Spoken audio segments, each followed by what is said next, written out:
ಈಗ ಅದರ ಬಗ್ಗೆ ವ್ಯಾಖ್ಯಾನ ಮಾಡಲ್ಲ. ನಿಮ್ಮ ಹೇಳಿಕೆಗಳನ್ನು ನೋಡಿದ್ದೇನೆ. ಇಲ್ಲಿ ಪ್ರಶ್ನೆ, ನಾನು ಇವತ್ತು ನಿಮ್ಮನ್ನು ಉದ್ದೇಶ ಮಾಡ್ತಾ ಇರ್ತಿರ್ತಕ್ಕಂಥ ಉದ್ದೇಶ ಯಾವ ರೀತಿ ಪ್ರಾರಂಭ ಆಯಿತು? 21ನೇ ತಾರೀಕು ನಾನೆಲ್ಲ ಮತ್ತೆ ಹೇಳ್ಕೊಂಡು ಹೋದರೆ 1.5 ಗಂಟೆ 2 ಗಂಟೆ ಹೇಳಬೇಕು, ಒಂದು 15-20 ನಿಮಿಷದಲ್ಲಿ ಮುಗಿಸ್ಬಿಡ್ತೇನೆ. ಅಲ್ಲಿಂದ ಇದು ಪ್ರಾರಂಭ ಆಗಿ ಚುನಾವಣೆ ಮತದಾನ 5 ದಿವಸ ಇದ್ದಾಗ ನಂತರ ಒಂದು ಖಾಸಗಿ ಚಾನಲ್ನಲ್ಲಿ ಇನ್ನೂ ನಡೀತಾನೇ ಇದೆ, ಇರಲಿ, ಅದರ ಬಗ್ಗೆ ಆಮೇಲೆ ಚರ್ಚೆ ಮಾಡೋಣ, ನಡೆಸಲಿ, ಎಷ್ಟು ದಿವಸ ನಡೆಯುತ್ತೆ. ಇಲ್ಲಿ ಇದನ್ನು ಕ್ರೋಢೀಕರಿಸ್ತಕ್ಕಂಥ ಕೆಲಸ ಯಾರು ಮಾಡಿದ್ರಿ? ಈ ಮಾಹಿತಿಗಳು ಈಗೇನೋ ಹೇಳ್ತೀರಿ, ಕುಮಾರಸ್ವಾಮಿಯವ್ರಿಗೂ ಗೊತ್ತಿತ್ತು, ಇದೆಲ್ಲ ಗೊತ್ತಿತ್ತು, ದೇವೇಗೌಡರಿಗೂ ಗೊತ್ತಿತ್ತು, ಇದೆಲ್ಲ ಹಲವಾರು ಬಾರಿ ಹೇಳ್ಕೊಂಡಿದ್ದೀರಿ.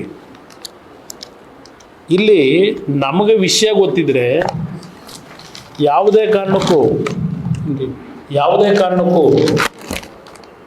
ಇದನ್ನು ಮುಂದುವರಿಲಿಕ್ಕೆ ಬಿಡ್ತಾನೆ ಇರಲಿಲ್ಲ. ನಾನು ಮೊದಲೇ ಹೇಳಿದೆ, ನಾನು ಮೊನ್ನೆನೂ ಸಹ ಹೇಳಿದ್ನಲ್ಲ, ಇದು ಇಲ್ಲಿ ನಮ್ಮ ದೇಶದಲ್ಲಿದ್ದಾರೆ. ಯಾಕೆಂದರೆ ನಮ್ಮ ಇವರು ನಮ್ಮ ಮಂಡ್ಯದ ಮಂತ್ರಿಗಳು ಹೇಳಿದ್ದಾರೆ, ಕುಮಾರಸ್ವಾಮಿಯವರು ಮೊದಲು ವಿದೇಶದಿಂದ ಆ ವ್ಯಕ್ತಿನ ಕರೆಸಬೇಕು ಅಂತ ನನಗೆ ಹೇಳಿದ್ದಾರೆ, ತಾಕೀತು ಮಾಡಿದ್ದಾರೆ.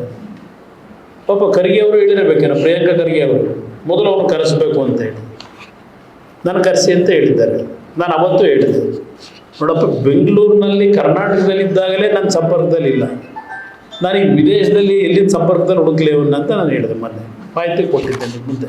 ಇದೆಲ್ಲ ಒಂದು ಭಾಗ ಇರಲಿ. ಈಗ ನಾನು ಹೇಳ್ತಕ್ಕಂಥದ್ದು, ಇಲ್ಲಿ ನಮ್ಮ ಈಗಿನ 2 ದಿವಸ ನೆನ್ನೆ ದಿನ ಬಂತಲ್ಲ ವಿಡಿಯೋ ಕ್ಲಿಪ್ಪಿಂಗ್ಸು, CD ಶಿವ ಅವ್ರದ್ದು, CD ಶಿವ. ಈಗ ನನ್ನ ಕಾಂಗ್ರೆಸ್ನವ್ರು ಹೇಳ್ತಾರೆ, ಅದಕ್ಕೆ ಬ್ರದರ್ ಸ್ವಾಮಿ ಅಂತೆ. ನಾನು ಬ್ರದರ್ ಸ್ವಾಮಿ ಪೆನ್ಡ್ರೈವ್ ಅಂತ ಹೇಳ್ತಾರೆ.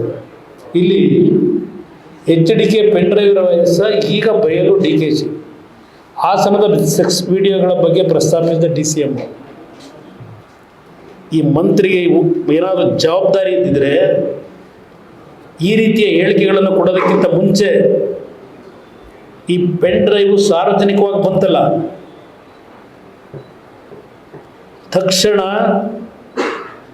ಇದನ್ನು ಸ್ಟಾಪ್ ಮಾಡ್ತಕ್ಕಂಥದ್ದಕ್ಕೆ ಮತ್ತು ಯಾರು ಇದರ ಹಿಂದೆ ಇದ್ದಾರೆ ಅವ್ರನ್ನ ಒತ್ತು ಒಳಗಾಗಬೇಕಾಗಿತ್ತಲ್ವ? ಈ ಕೇಸಲ್ಲಿ ನನ್ನ ಹೆಸರು ಹೇಳಲಿ, DKC ಸವಾಲು. ನೀನೇ ಹೇಳಿದ್ಯಲ್ಲಪ್ಪ ಸವಾಲು ಅಂತ, ನಮ್ಮ ದೊಡ್ಡ ಲೀಡ್ರು ಶಿವಕುಮಾರ್ ಅವರೇ ಸವಾಲು ನೀವು ಹಾಕಿದ್ರಿ, ಹೇಳಿ ಅಂತ ಹೇಳಿ. ನಾನು ಸವಾಲನ್ನ ಸ್ವೀಕಾರ ಮಾಡೋದು ಬೇಕಾಗಿಲ್ಲ. ಈಗ ನೆನ್ನೆ ನೆತ್ತದು ಬಂದಿದೆಯಲ್ಲ, ಈಗ ಮತ್ತೊಂದು ಆಡಿಯೋ ಕ್ಲಿಪ್ಪಿಂಗು, ನೆನ್ನೆಯಿಂದ ಉಸಿರೇ ಇಲ್ಲ. ಯಾವ ಕಾಂಗ್ರೆಸ್ ನಾಯಕರು ಮುಂದೆ ಬರಲೇ ಇಲ್ಲ ಈಗ ಚರ್ಚೆ ಮಾಡೋದಕ್ಕೆ. ಏನು ಎಣಿಸಿದ್ರಿ? ಕುಮಾರಸ್ವಾಮಿನೇ ಇದನ್ನ ಪೆನ್ ಡ್ರೈವ್ ಬಿಟ್ಟಿದ್ದು ಅಂತ ಹೇಳಿ ಪಾಪ ಭಾಳ ಚೆನ್ನಾಗಿ ಚರ್ಚೆ ಮಾಡೋರೆ. ಅಂದಿತ್ತು ತಿರುಪತಿ ವೆಂಕಟರಮಣ ಸ್ವಾಮಿ ಭಕ್ತರಂತವ್ರು ಕಳಿಸಿದ್ದಾರೆ ಮೀಡಿಯೇಟ್ ಮಾಡೋಕ್ಕೆ. ವೆಂಕಟರಮಣ ಅಂತ ನಾನು ಸದ್ಯ ಅಯ್ಯೋ ಅವ್ನು ಜೈಲಿಗೆ ಹಾಕ್ಬಿಟ್ರು ಬಚಾವಾಗ್ಬಿಟ್ಟೆ ನಾನೀಗ ಅಂತಾರೆ. ಈ ವ್ಯಕ್ತಿನ ಅರೆಸ್ಟ್ ಮಾಡೋದ್ರಲ್ಲ, ಯಾರು ದೇವರಾಜೇಗೌಡ. ಇಲ್ಲಿ ನೋಡ್ಬೇಕು ನೀವು, ಈ ಸರ್ಕಾರ ಬಹುಶಃ ಸಿದ್ದರಾಮಯ್ಯ ಅವ್ರದ್ದು ಇನ್ನೊಂದು ಸಾಧನೆ ಮರೆತುಬಿಟ್ಟವ್ರು ಹೇಳೋದನ್ನ. ಈ ಸರ್ಕಾರ ಸೆಕ್ಷನ್ 376 ಸರ್ಕಾರ ಅಂತ ಒಂದು ಹೇಳ್ಬೇಕು ನೀವು. ಇವರು ವಿರುದ್ಧ ಯಾರು ಮಾತಾಡಿದ್ರು ಹಾಕು 376 ಸೆಕ್ಷನ್ ಅಲ್ವೇ? ಅದಕ್ಕೆ ಸರ್ಕಾರದ ಇನ್ನೊಂದು ಸಾಧನೆ, ಇನ್ನು ಮುಂದಿನ ದಿನಗಳಲ್ಲಿ ಯಾರಾದರೂ ಸರ್ಕಾರದ ವಿರುದ್ಧ ಮಾತನಾಡಿದ್ರೆ ಜಡಿ 376 ಸೆಕ್ಷನ್ ಅಂತ ಹೇಳೋದು ನಿಮ್ಮ ಕಾರ್ಯಕ್ರಮ.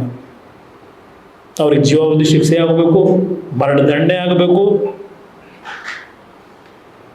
ಇದು 376 ಸೆಕ್ಷನ್ ಸರ್ಕಾರ ಇದೆ. ನಾನು ಅವತ್ತು ಹೇಳಿದೆ SIT ತನಿಖೆ ಅಂತ ಹೇಳಿ. ಇಲ್ಲಿ ಅದೇ ಇದರ ಬಗ್ಗೆ ಇಲ್ಲಿ ದೇವರಾಜೇಗೌಡ ಒಂದು ದೊಡ್ಡ ಹಿಸ್ಟ್ರಿ ಇದೆ. ನಾನಿಲ್ಲ ಅವ್ರ ಪರವಾಗಿ ಅಡ್ವೊಕೇಟ್ ಮಾಡೋಕ್ಕೆ ಹೇಳ್ತಾ ಇಲ್ಲ. ಇಲ್ಲಿ ಈ ಸರ್ಕಾರದ ನಡವಳಿಕೆ ಏನಿದೆ ಇದನ್ನು ನಿಮ್ಮ ಮುಂದೆ ಇಡ್ತಾ ಇದ್ದೇನೆ.